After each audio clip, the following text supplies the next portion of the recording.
Welcome to Canada's podcast. Hello, this is Robert Smigel with Canada's podcast, where we talk to the entrepreneurs who are making it happen here in Vancouver, British Columbia, Canada. Today, our guest is Aura Zib, owner of Eat Good, Feel Good. Aura is a fun-loving fitness instructor, nutritionist, and health coach who focuses on making her clients feel good and creating health food products that are good for you and taste amazing at the same time. Well, Aura, thank you for coming on Canada's podcast and representing British Columbia entrepreneurs. Thank you for having me. This is such a treat. And when you reached out, I was just very delighted. So this is wonderful. Good. Cool. Okay, tell us a little bit more about yourself and your current business. I know that you're from South Africa, is that right? Yes, I grew up in South Africa, but I've been in Vancouver for almost 25 years now. So, yeah, a little bit more than half my life. And I always had a passion for nutrition. I always had a passion for wellness, for helping people to feel their best. I had my own struggles with emotional eating, so I had to find ways to overcome that. And so in my early 20s, I opened a corporate wellness company and became a personal trainer and did my nutrition training degree. And then I went on my way and for about 10 years worked with clients. And then I got more into the wellness space, psychological wellness space, took a number of courses, energy work courses. And then about 5 years ago, developed the Eat Good, Feel Good product line, which is a healthy food line that tastes delicious and is still very good for you. So a lot of people, when they think about health food, they think about tastes not good. But my mission was to create a full line of foods that were very good for you, full of essential fatty acids and fiber and plant-based proteins and vitamins and minerals, superfoods, but it's also completely delicious. So I think we've achieved that with the Eat Good, Feel Good brand, and we're in 150 stores now and growing this year. So with a goal of getting into about 500 to 600 stores this year. Okay, now what kind of products is it? Is it a powder or what is it? Is it? It's a smoothie powder.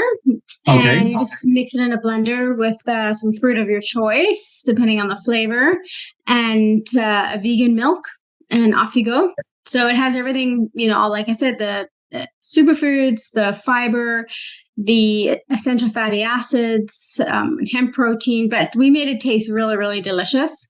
So it's almost like drinking a healthy milkshake for breakfast. Yummy. And it keeps Sounds you satiated because a lot of times when you just have protein powders in the morning, you're hungry within an hour. But because of all the extra added components, you're satiated for 4 to 6 hours with our product. And we have all these unique flavors like pina colada and coconut vanilla, cinnamon bun flavor, and strawberry banana. And, so doing things a little bit different from just the regular chocolate and vanilla.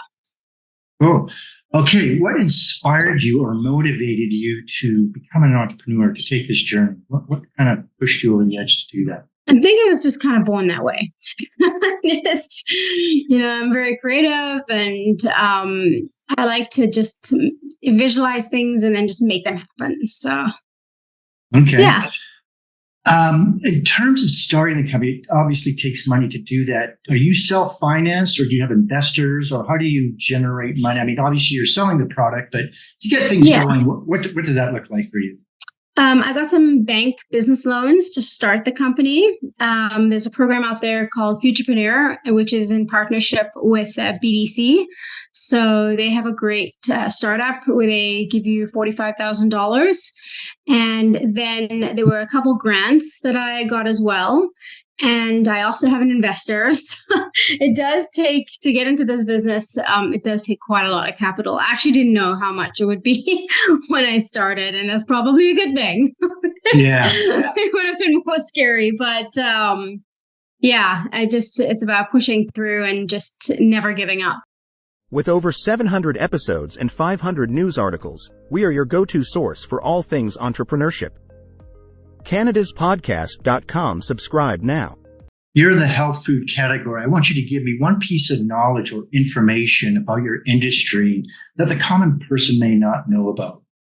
Can you give us something that would be something unique or maybe a hidden gem that no one knows about this? I mean, there's a lot of products out there. It's a very saturated market. Is there anything that people should know about this industry? There's so many things. And when I got into it, I really didn't know much about the industry. I just had an idea and I just started and I just did it. And if I were to go back, I definitely would have hired a consultant or spoken to somebody in the industry who knew more than I did, because unfortunately I had to learn through my mistakes. But the biggest thing is packaging is really important, and making sure that your packaging is compliant and regulated, and because we had to change our packaging and the sizing. So I would hire a consultant for that, because we had to change our packaging numerous times, and that can get very expensive. Yeah. So that was definitely a learning lesson for sure. And because I had no idea. Right. Right. So that was a mistake. But the packaging is really, really, really important. Yeah. And there's also, I imagine there must be a lot of products out there that aren't really healthy, but say they are. Does that happen a lot? I mean, it depends on what your level of health. I think that's a bit of too much of a broad generalization. Everyone, health is like a scale, right? So a food might have something good in it, but then something not so good in it, and that might still be healthier than that might be still healthier than something terrible for you. Like you may have, for example, these some of these sugar-free chocolate bars. They'll have, maybe a sweetener that's not the best for you, but it might be a little bit better than a whole bunch of sugar, from a regular chocolate bar. So depending on your health, I mean, our products are all certified organic, and everything in there is super healthy for you. But so I think people that are health enthusiasts know that about our product, and that's why they like it so much. But it's such a wide range and scale. So, okay. What is the long-term vision with your company? Do you see your company expanding into other areas beyond BC or even Canada? We are have some contracts in the works with some distributors, international distributors. So we're on our way there. We're not there yet, but we're on our way there. So it's definitely lots of work in progress. And so you want to go global eventually? I think for myself, no, and yes. I think that once I get to a certain point, which I'm hoping to get to this year, that I'm gonna sell to a larger company and let them go global. Okay, good idea. And I'll just be an advisor. Okay. Well, it sounds like you've had a lot of, you've worked hard, but you've had a lot of, I guess, opportunities working and starting a business in British Columbia. And this next question is, what are the biggest benefits for being an entrepreneur in British Columbia? Can you share some of the good points of starting a company here, but also give us some of the challenges you've had along the way? I would say working in British Columbia is very lovely. People are very kind, and people like to give you a chance. Vancouver is very much a small town in a big city. And everyone I find is very helpful and tries, their best to see people succeed. I don't feel, there's a little bit of a competitive vibe, but I don't think it's nearly as much as you would find in Toronto or New York or some of those bigger places. I feel like business is competitive, but I feel like there's definitely more of a helpful vibe, and people are much more supportive. So, so very grateful for working here, starting here. And, we live in a very creative town, a very health conscious town. So, it's been a wonderful opportunity. Any challenges? I mean, because it is sort of a small town, big city, you're probably not going to grow as fast as if you're starting in a place like Toronto, but you will get there. It just is a little bit of a longer process. Okay. What routines? Let's talk about how you stay healthy and how, as an entrepreneur, obviously, we need to be on the game all the time. On the game. What routines have you put in place to like start your day, keep you motivated, do things that you do? Oh, the mental health game is really important because there's definitely, lots of ups and downs, and you got to have your ego in check for sure. That the spiritual game is even more important than the mental game, because you got to have a really strong faith and belief, and you got to be patient, and you can't let rejection stop you or get you down. You got to be really committed to just powering through, like chiseling through that brick wall. So hammering through that brick wall. Okay. Yeah. And if you decide you want to do something, you just have to keep going until you get there. Stay ahead of the game with our expert tips and strategies that will help your business thrive in a digital era. CanadasPodcast.com. Subscribe now. Right. How long have you been at this now? How long with this company? I think I started this company about 5 years ago. So you started 5 years ago. 5 years ago, yeah. From concept and then business plan and everything, execution. Yeah, and we've been going, at a moderate pace. Could be going slower, could be going faster. I would say a moderate pace, but we're definitely ready this year to leap. So good. If you weren't doing what you do now, what would you like to do for a profession? I want to do this. So I wouldn't do anything else. So just in the health industry, you'd like to stay in the health industry. I have plans to eventually sell a company and open a health retreat, probably in the Caribbean, like a health and wellness retreat, something like that. Yeah, and to help, because I do coaching for people with binge eating disorder. So to have people come to the retreat and stay with me for a month or 6 months, and to help them get on track with their goals and their fitness. Okay.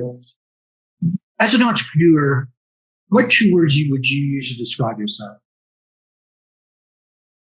Tenacious. Tenacious and patient. Okay. Anything keeping you up at night as an entrepreneur? You've got to do with a lot of people, a lot of different things. Do you turn it off or do you keep going? How do you handle that? I think I'm good at turning it off, but it is on a lot. So it's off when it needs to be. And, it's having that spiritual game in check will help you manage your stress. And actually, speaking of that, what's really helped me a lot, who has helped me a lot, is listening to Joel Osteen. He's like a motivational speaker with a spiritual base. And he just, he really hits those notes and says the right thing, and just kind of helps me to keep going and, keep on target and focused. So that's a really important part of the process, Any advice on how entrepreneurs can deal with fear and doubt as you're going? I mean, you've been at this for 5 years now and probably had a lot of challenges, ups and downs. If you were speaking to another entrepreneur and they said, gee, I'm starting this off and I have fears and I have doubts and insecurities and challenges, what would be your advice to them?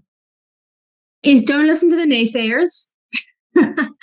You just never know what's possible. Like if something is meant to be for you, if something is part of your fate and part of your path, it will unfold, and the universe will just unfold it for you. You just never know who you're going to meet, or who's going to come into your path, or what opportunity is going to just land. It's just going to happen. So you just have to sit back, relax, and just keep a real tunnel vision about your vision and where you're going, and don't stop. It's funny enough, the people I was listening to, I think it was Brian Tracy, he wrote in a book, and he said the people that are going to be your biggest critics are the people closest to you, because they're the ones like your spouse or your family, because they're the ones who are anxious because they don't feel in control. They're watching you and taking all these risks, and they see it, and they're not in the driver's seat, right? You're in the driver's seat. So you have to stay in the driver's seat the whole time and just stay on target, stay focused. Okay. Now, obviously you deal with futurepreneur and probably have talked to a lot of different people along your entrepreneurial journey.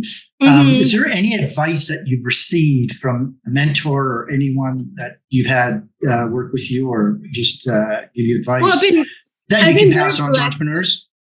I've been very blessed in that my investor, Andrew Resma, has 50 different businesses and many, many years of experience. So like we talk a lot and he coaches me, and I've had other mentors, very experienced business people like from the US and friends and people. So, and the more people you talk to, especially people who are experienced in business, the better. Like just talk to everyone. Just talk, get as much information as you can, and then, filter it out and do what's right for you. But the knowledge is power.